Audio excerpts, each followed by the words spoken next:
So I'm back here with Ginge Merriman, Royal Marines PTI, ERI, Rehabilitation Instructor. Have I said that right? Didn't I? Exercise rehabilitation instructor. Yeah, you got it. That sounds good, doesn't it? Yeah.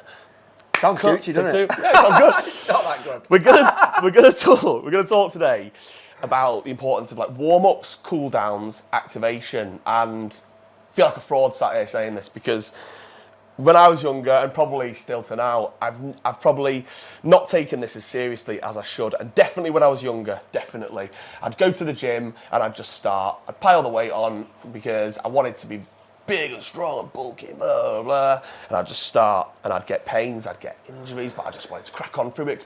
Crack on. For a run, I'd just go straight out the door, freezing cold, why are my legs hurting? And I think it's an important message to spread to people about the importance of it and how they can get longevity out of their probably fitness and training career. If they take it seriously now at a young age, you'll get more out of it. So I suppose, do we start from the start? Do we start at activation, start at warm-up? What do you reckon? Or what's your thought on this topic? Mate, to sit here now and say there's absolutely no need for activation, warm-up and cool-down I'd be an absolute hypocrite as a PTI because that's what we tell, and that's what most of the time we do. But I'll be completely honest. The first thing to go out of every period is a cool down, stretch in the showers. That's the first thing because I've got to get everything in. I've got so much to get in before the gym pass out. I ain't got time to do. The run and march will be the cool down or the I don't know, stretching on the knoll or something like that. It's quite hard to get in. But, gold standard, you'll have your 7-minute warm-up at the start, you'll have your 15-minute cool-down at the end, and then everything in the middle. But I think that what you've got to look at is the need. Yes, the purpose of a warm-up is to prepare the mind and the body for what's to come, all right, and to prevent injury. That's the example of a warm-up. Now, if you're going in the gym at 7 o'clock in the morning at CTC, on the gym floor, you're probably not very warm. You probably come straight out of bed. You've got changed. You might have had a shower and stuff. The body might be quite warm, but the tendons, the blood's really not flowing. You might have a young 16-year-old in the troop who's just like, yes. It's always cold and foggy there as well. Yeah, isn't it? It always miserable, is. Yeah. There might be a young 16-year-old. I was 17 years old when I went through training, so I always look back to my experience. And I can't be, I have to be cautious of being biased there because I always think about my experience. And I was always like, let's go. Camp circuits, rope climbs, pull-ups, but then there was also 28-year-olds in that troop that were probably a little bit more like, can't be doing another camp circuit. My back's gone a bit. Bricklayers, labourers, plasterers, plumbers that have spent a lot of time on years of not doing this. Yeah, drivers, people, all that, those sort of trades that have spent a lot of times sat down at a wheel or bent over under a sink, twisted, and you've got all those injuries like QL and multifidus and erector spinae, all those muscles that have been like bent and twisted and are now causing a little bit of pain. You've got to account for all that. So individually, if you've got some stretches you like to do prior to going to the gym, do them. You've got a little bit of time in the morning. When you get up, get your foam roller out, get your Ferrogun out, give your muscles a bit of a blast, stretch off, do what you need to do. Again, it comes back to individuality. There's a guy in the pit space next to you and he does, 10 minutes of yoga every morning when he gets up. Don't think you've got to do that. Yeah. That might just be what he likes to do. It might have nothing. But he's a section diamond, so I should just copy him, shouldn't I? Again, you laugh at that, but it's the comments, as you know, it's the comments that are made. That's what I would have done. Yeah. When I was 16, what's he doing? Yeah. And he's doing it, and he's good, so I should just do that, and that'll work for me. It's common. It might be to warm his. Again, it might be to prepare his body. It might be to prepare his mind. You don't know what that warm up's for. Ask him by all means. But I think with a warm up, just know what you're doing. Do it. Don't overdo it as well. You get some people. We've got a lot of professionals in the Marines that have worked in elite level sport and they do so much and you're like, mate, there's a warm up and then like full periods of warm up, like, just don't overkill, just, get the blood flowing, pulse raiser, second pulse raiser, right, let's get into it. The bleep test, progressive test.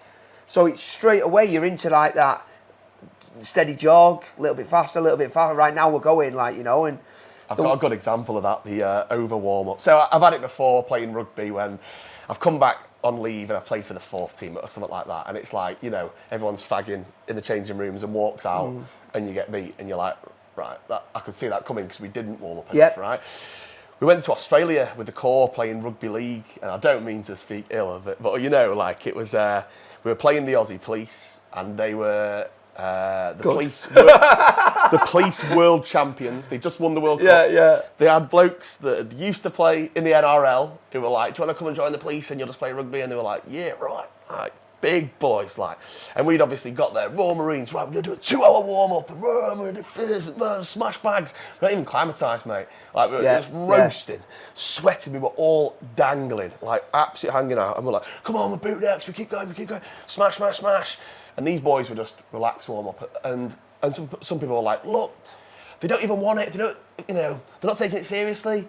And we got to the game, and we were fit lads, and we blew. Yeah. We blew. We did too much before the game, and these boys were just cruising and cruising. They just kept getting better and better, and we got tanked, mate. Yeah. It was a bad one. Yeah, Like, the office that, Yeah, and do you know what, mate? What did you do the night before? Yeah. I won't say. Okay. So there you go. And that's, mate, it's like dominoes the night before. Didn't get my head down till 2 o'clock, boozing. Like, prevention's better than cure, mate. You know, don't turn up. Like, don't turn up 10 minutes before the period and go, yeah, I'm going to do a warm-up when you've just had like 24, 48 hours of boozing.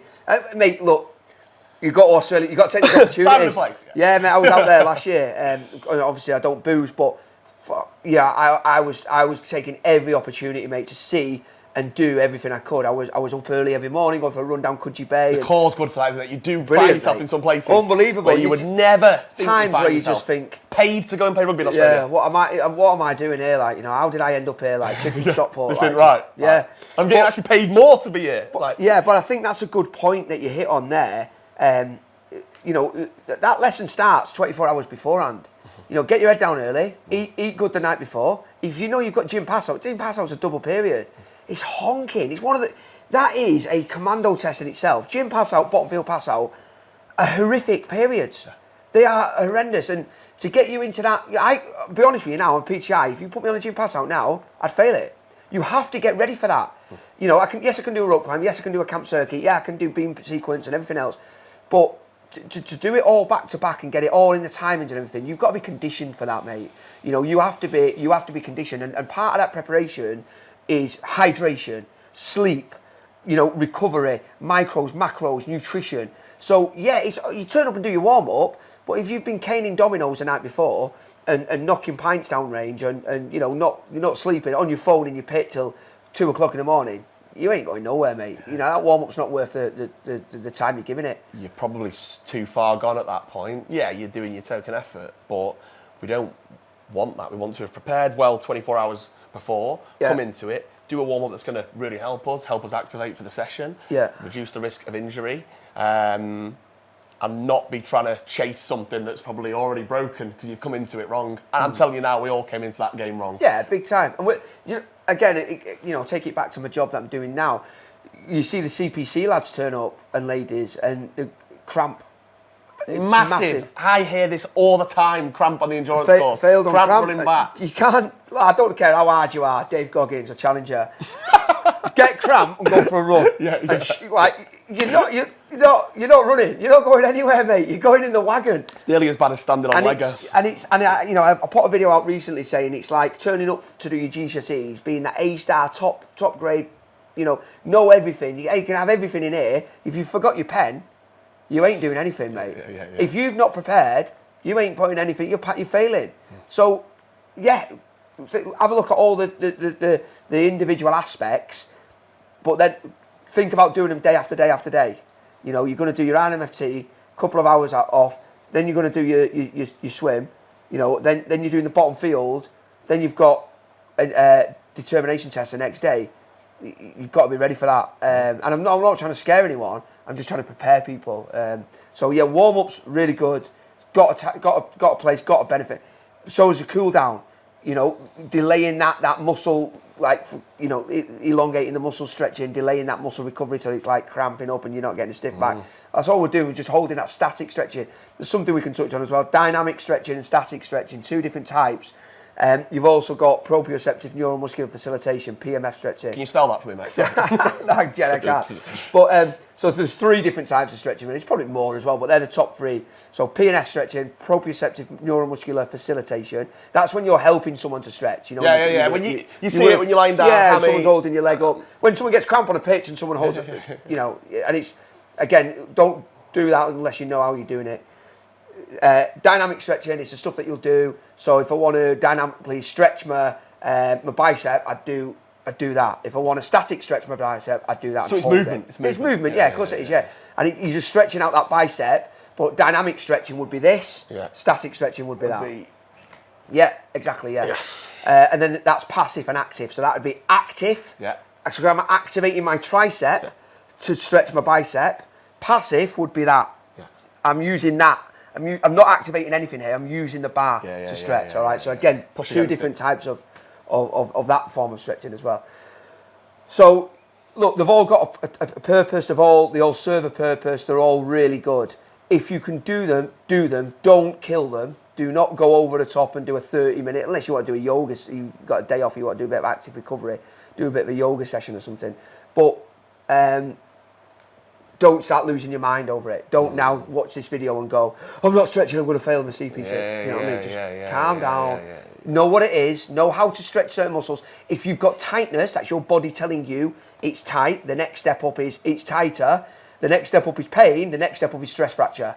So so make sure if you've got a little bit of tightness, we start stretching. Yeah. And like you said then about if you've got any extra, and I know we all say this after warm-ups and cool-downs, but in most high-performing sports clubs, in most, you know, if you've got anything else you need to stretch off, go and do it now. Exactly, yeah. Because we're different. Yeah. My ankle, my shin, my whatever might be absolutely killing me, but your shoulder's hanging out because you put a big shot in last week. So you need to spend some more time there.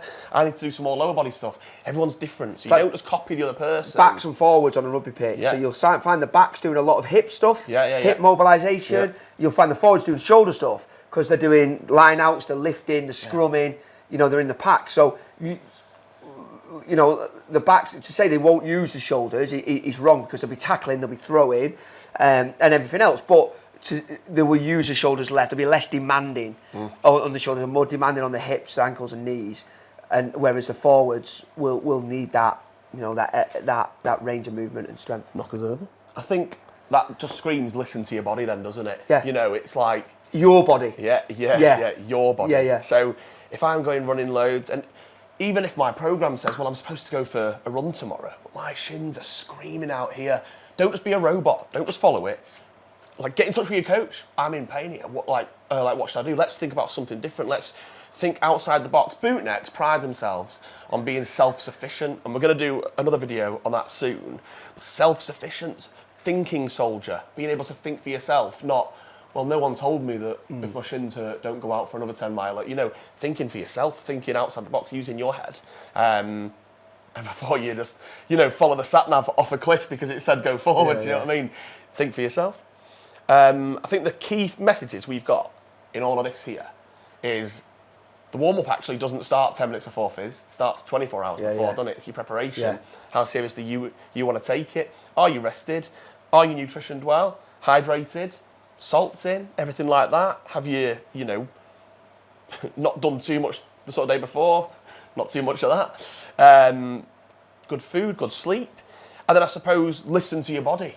You know, warm up, everything like that. Your body might be different to everyone else's. Do what you need to warm up. If you're going for a run, maybe don't warm your shoulders up. Maybe warm up the things that you're having problems with down here, specific to what you're doing. And any more little points about activation warm-up that you want to scream out to the lads here if they're listening, or ladies? No, I don't think. I mean, activation is activating glutes, activating pec, activating last bats. You know, so it's specific to what you're doing. I mean, most warm-ups you'll activate something because you're actively moving the muscle to do that. So you can do more specific stuff. But activation, I wouldn't get too wrapped around. If I'm honest, just do a generic all over. Chances are, if you're going to the bottom field or if you're going in the gym, you're going to be using your legs and your arms and your core. So just do an all over. Don't do a specific. Specific would be You know, if I'm a darts player, I'm going to be doing that a lot. Yeah. So I wouldn't bother warming up my ankles. I wouldn't start getting, like, I'm just going to be, you know, might do a few shoulder rotations and bicep and tricep throws. Yeah. Right, yeah. You're drinking there? Yeah, but they're always doing it, aren't they? You've seen them do it. It's the only sport when you can booze when you're playing. Whereas if I'm going to do like a CrossFit or a high rocks or something like that, you're gonna want to warm everything up because everything's getting used. You know, like bottom field and gym. Makes sense. Yeah. Happy with that. Any more info you need? Have a follow. Watch the rest of the videos. Get stuck in. Keep going. Smash the gym. Birch.